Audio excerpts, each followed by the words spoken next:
lanes with kill pressure from the jungle, then becoming a frontliner later. Talia will be the call from Kuro. Ultimate comfort for him as well. So Freaka Freaks, it feels like, especially in the solo lanes, they have stuff they have run many times. Very reliable solo lanes, trying to deny away jungle pull. End up with Beyond being the latest person to jump on the reworked Rek'Sai.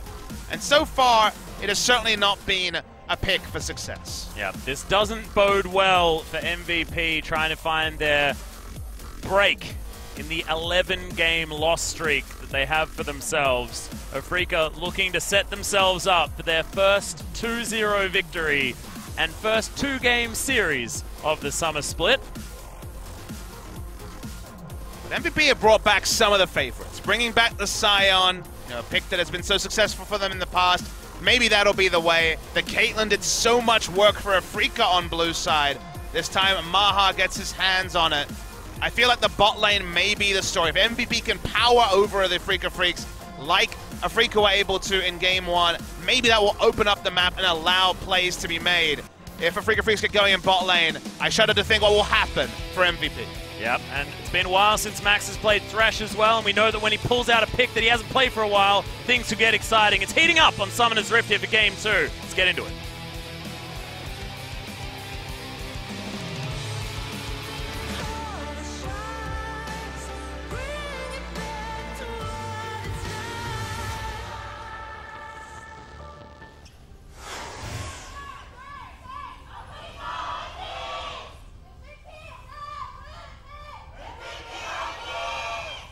MVP fans impress me every single time, Papa Smithy. Their undying devotion to their team, despite how they have been performing. It's inspiring, really is. Possibly beyond, as ADD. He's going to be pretty happy. Aurora the Slayer isn't going to find the mark, and MaRin's going to comfortably win this trade. Buy from ADD also doesn't inspire confidence. The Ruby Crystal and Sapphire Crystal. Don't buy Sapphire Crystals, guys. Get potions. I'm still walking up. Here comes Rek'Sai. Yeah, he does have the flashes. Ian could be solo kill. Kuro not going to get stunned. That's going to be first blood. Immediately afterwards, it's answered. But Freaka do manage to claim the extra gold. And the solo kill also was for first blood in the mid lane. Didn't even up in CS to the Caitlyn. Max finds himself in the mid lane. He's going to flay Kuro back, and it's not looking likely that he's going to survive this one. Ian is going to grab it with the Chaos Storm. Max making the plays here, and MVP have a 600 gold lead. So far not spotted as he enters the top side. We go 4 members. Yeah, that is going to be the bouncing castle for the Gragas. And Max is going to help pick up yet another kill. About 10 in the laning phase when it was 2v2. But it's been MaRin switched it up and allowed Kramer to get himself ahead. Maha just looking for turrets, of course, understandably, so I probably wouldn't look at him for missing CS or anything like that. It is a strategic choice, but Desire can be a positive influence, but MaRin in trouble. Beyond is just going to grab it, Prey Seeker, and Max is able to get it in the end with the Ignite. Last tick is going to do it. That tower is going to be taken down. MVP going from good. Never quite hit that particular height again.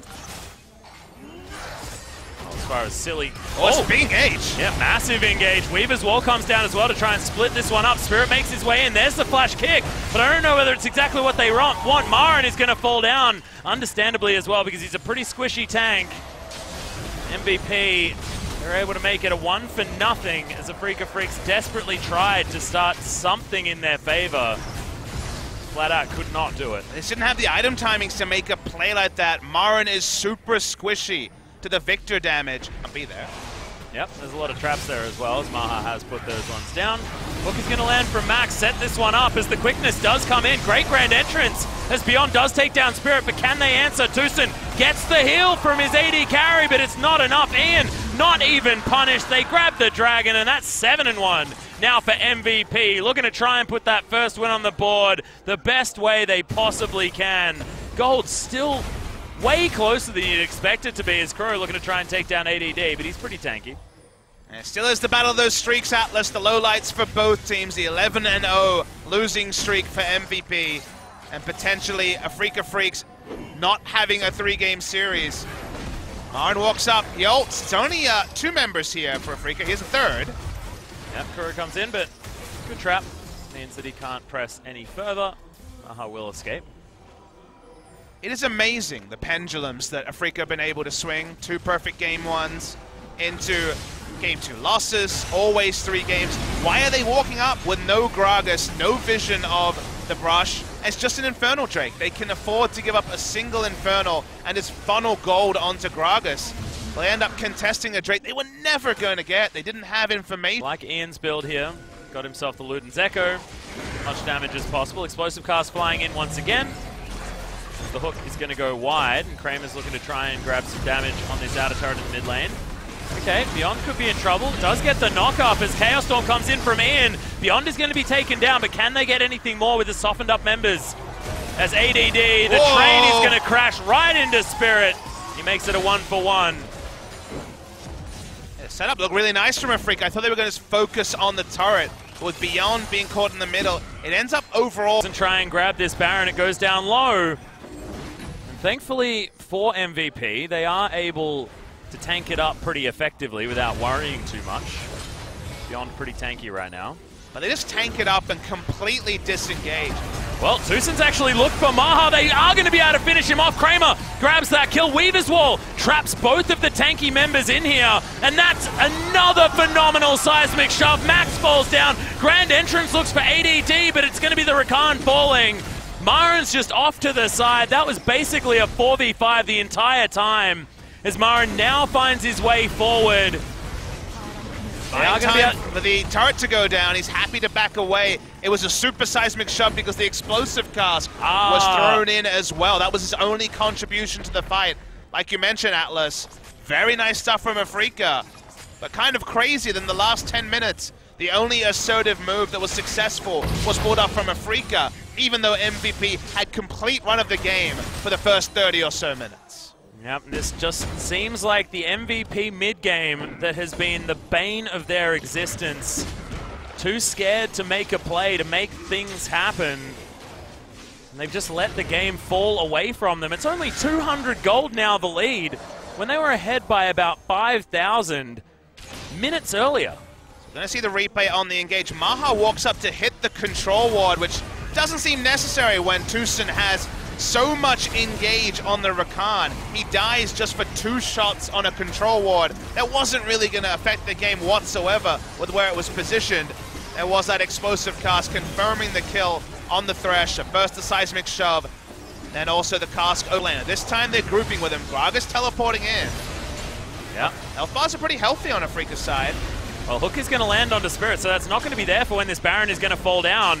Spirit can get himself into this pit. There's 4 members now fighting the Baron as MaRin just taking free damage by the looks of things. But Spirit, he wants to get his way forward. He's going to kick Max back against the Baron! And the Afrika Freaks look great in the fight as well. Max is going to launch his way over, but Spirit gets himself on top of him. Maha doing a lot of damage, but MaRin's going to boop him, and Spirit doesn't even die. It's only Ian alive, and the Afrika Freaks roll over the top with no deaths. MVP keep having these scenarios where they don't know how to win. They get an advantage around the Baron. Control wards on the pit, but never vision pushed forward. End up being a 50-50 Baron. Great steal from Spirit. And now Afrika Freaks are perfectly primed with all the free farm they could do, sticking Kramer in a side lane, level 17. They're going to get the first inhibit of the game, and they're probably going to win soon, Atlas. They're going to try and push forward. Ian has a lot of wave clear, so it won't be on this push by the looks, you have to assume. But MaRin's getting work done towards the top side. His best friend in arms, and mostly in death. Spirit is going to be there helping him, but the rest of the team members of Afrika are going to move over. It's looking very likely to be the first Game 2 victory in a long time for the Afrika Freaks. The chance of going 3 games a series for a whole season would end here. We watched the replay. So the idea was pretty good for Max. He's like, I will deal with this. I'm going in, he gets the hook, he goes for the interrupt, but then they try to rush down the Baron, which given they knew Flash was up from Lee Sin, was still gonna pose a 50-50. They needed multiple people to contest the Lee Sin. If they also threw in a Flash Scion ultimate, perhaps you can keep him out. But one person alone isn't gonna zone people out of the Baron. The steal comes through and it's a crushing blow through the hearts of MVP. Still, Powerful late game composition from MVP if they can stall this one out. But now Afrika Freaks have the Baron. They've broken the base in the mid lane. Big minion wave on the top side of the map, but Afrika are looking bottom side, and with super minion support, the advantages coming through thick and fast. The largest gold lead so far this game now belongs to Afrika Freaks at 5,000. They have 5 turrets to 3 as well for the first time this game. It's an item advantage that was gained because MVP was using members to get Baron Vision Atlas. They weren't picking up farm and side lanes. They were focusing on Vision. They were focusing on one objective, the Baron, while Afrika farmed themselves back into the game. And now, standing gold is down. Baron buff is there. Hook starts onto MaRin, but he's tanky. Yeah, taking barely any damage. Good explosive card's gone to loads of members as Beyond just gets torn up. That is a fantastic Weaver's Wall to break up this battle, as well as that's the Blade Caller, that's the double kill. And Kramer, we know the late game potential of Xayah, and he's demonstrating it right now. Looking to kill this inner turret will be another inhibitor turret going down. The base broken in the mid lane. Victor there for wave clear, but it's against Baron buff minions. Can Afrika just end the game now? They're trying to. Baron buff minions and super creeps heading forward. This inhibitor's going to go down first. Kramer, half health, so does have to be a little bit careful, but Tucson's going to dive his way forward. The quickness is there. He's seeing everyone up. Kuro taking loads of damage, but the Xayah is there with so much to do and so much to work with. This front line's going to fall, though, and the Nexus turrets under fire, but are going to survive for the moment. Only the bottom lane. Well, so far, they've lost a hell of a lot in a row. I believe the tune is 11. As ADD, he's going to get knocked up, trying to utilize his ultimate to get himself out, but isn't able to, and he's going to fall down. Kramer is a complete monster. 6 items. 1 kill away. We say it. Weaver's Wall going to come in to block Ian off from these turrets. As there's the grand entrance. Tucson going to sacrifice himself potentially. No, he's not.